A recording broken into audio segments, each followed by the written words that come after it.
दोस्तों, भारत ने एक ऑपरेशन शुरू किया है, ऑपरेशन ब्रह्मा। इसका मतलब ये है कि जो ह्यूमैनिटेरियन एड है, वो म्यांमार तक और थाईलैंड तक अगर चाहिए, तो वो देने जा रहे हैं। और इस सिलसिले में उन्होंने अपने काफ़ी सी-130 जहाज़ भेज रहे हैं। इंडिया अपनी 80 मेंबर की एक जो सर्च एंड रेस्क्यू टीम है, इनकी जो नेशनल डिज़ास्टर रिस्पॉन्स फ़ोर्स है वो भेज रहे हैं। और मैसेज क्या जा रहा है? जो मैसेज है वो दैट इज़ इम्पोर्टेंट। और ख़ास तौर पे नरेंद्र मोदी ने म्यांमार की लीडरशिप से बात करते हुए, वहाँ पे जो जनरल है, उनसे बात करते हुए कहा है कि हम तो आपकी खिदमत करना चाहते हैं, हम आपकी मदद करना चाहते हैं। ये जो ऑपरेशन ब्रह्मा है, इसकी ये जो म्यांमार के लिए अंडर वे है, चल रहा है इस वक़्त। देखिए, ये India is emerging as a first responder, इसको ज़रा समझिएगा। वो कह रहे हैं कि हम ये जो म्यांमार के अंदर अर्थक्वेक आया, इसमें एज़ अ फर्स्ट रिस्पॉन्डर जाना चाहते हैं। इसी के साथ हम आपको खबर ये देंगे कि इस मुसीबत की घड़ी में जिस कंट्री ने सबसे पहले आगे बढ़कर उनका साथ देने का एक अज़्म का इज़हार किया है, जो कंट्री इस वक़्त फर्स्ट रिस्पॉन्डर की तरह एक्ट कर रहा है, वो इंडिया है। भारत ने एक ऑपरेशन लॉन्च कर दिया है म्यांमार की जो तबाही हुई है, वहाँ पर लोगों की मदद के लिए और उस ऑपरेशन का नाम रखा गया है ब्रह्मा। ये ब्रह्मा मिशन इंडिया की तरफ से लॉन्च किया गया है to help people of Myanmar. ना सिर्फ म्यांमार, थाईलैंड जहाँ-जहाँ पर ये हुई है तबाही, वहाँ के लोगों के लिए। इंडिया कहता क्या है? इंडिया कहता है कि ग्लोबल साउथ के अंदर जब भी कोई मुश्किल वक़्त आता है, वो भले पैंडेमिक हो, भले नेचुरल कैलामिटी हो, हम जो हैं वो एज़ अ फर्स्ट रिस्पॉन्डर चाहते हैं। और वो कहते हैं हम ग्लोबल साउथ के अंदर जो ह्यूमैनिटेरियन इनिशिएटिव लेने वाले पहला कंट्री हैं। वो जैसे मैंने कहा ना, नेचुरल डिज़ास्टर्स हों या कोई और चीज़ हो।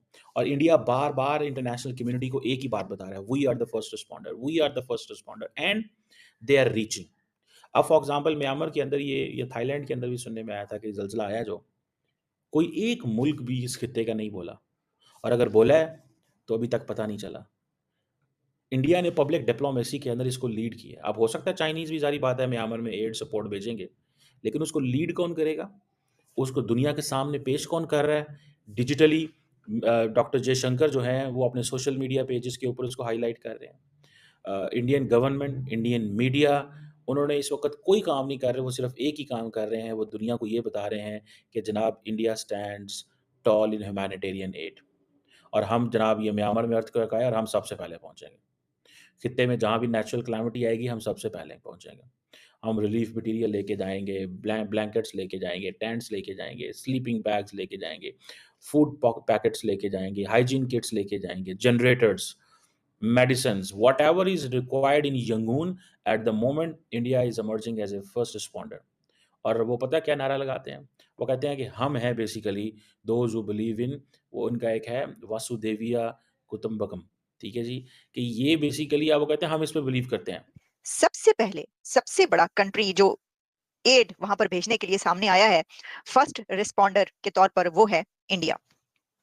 और इस वक़्त म्यांमार, थाईलैंड जहाँ-जहाँ पर ये तबाही आई है, वहाँ के लोग इंडिया को थैंक यू बोल रहे हैं और बहुत ज़्यादा उनको जो है थैंक्स इसलिए कह रहे हैं कि इस मुसीबत की घड़ी में जो है वो भारत आगे बढ़ा है। मैं आपको इस वक़्त आपके सामने कुछ फुटेजेज़ और रख रही हूँ और आप जानते हैं कि जब ये कहीं पर भी कोई ज़लज़ला आता है तो उसकी फिर और वो इतनी शिद्दत का हो। इसमें एक बात याद रखिएगा कि 7.7 मैग्नीट्यूड उस वक़्त बहुत ज़्यादा हो जाता है कि जब ये शैलो अर्थक्वेक हो और इसको शैलो अर्थक्वेक ही कहा जा रहा है क्योंकि शायद ओनली 10 किलोमीटर तक इसकी डेप्थ थी और जब कोई ज़लज़ला, जब कोई अर्थक्वेक ज़्यादा गहराई में ना हो, बहुत डेप्थ से ना आए, उसका जो मरकज़ है, जो उसका जहाँ से वो चला है, ज़लज़ला उठा है, अगर वो बहुत ज़्यादा डेप्थ में नहीं होगा, तो तबाही ज़्यादा होगी। जितनी ज़्यादा वो डेप्थ में जाएगा, जितना ज़्यादा नीचे से ज़लज़ला ज़लज़ला आएगा, उतनी ज़्यादा तबाही कम होगी।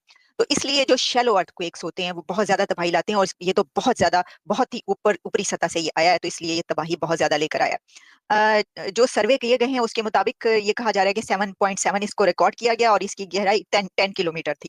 ज़लज़ले का जो मरकज़ था वो म्यांमार के शहर मंडाले से 7.2 किलोमीटर के डिस्टेंस पर था और फिर इस अर्थक्वेक के बाद, इस भूकंप के बाद आफ्टर शॉक्स भी महसूस किए गए जो कि 12-15 आफ्टर शॉक्स तो महसूस किए गए हैं और उसमें फिर और भी तबाही आती रही है। और हम म्यांमार के साथ खड़े हुए हैं।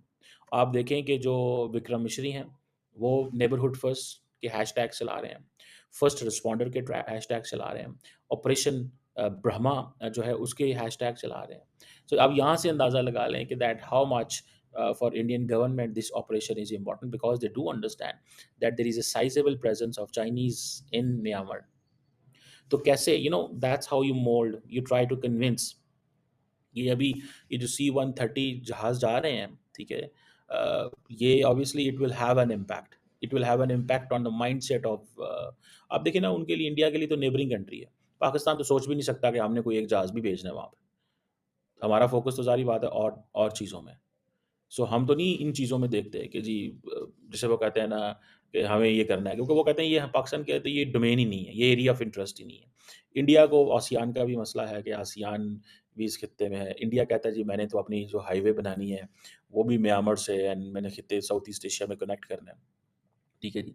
सो वो इंडिया फर्स्ट रिस्पॉन्डर के तौर पे सामने आ रहा है भाई साहब। इसको ज़रा समझने की दौर है।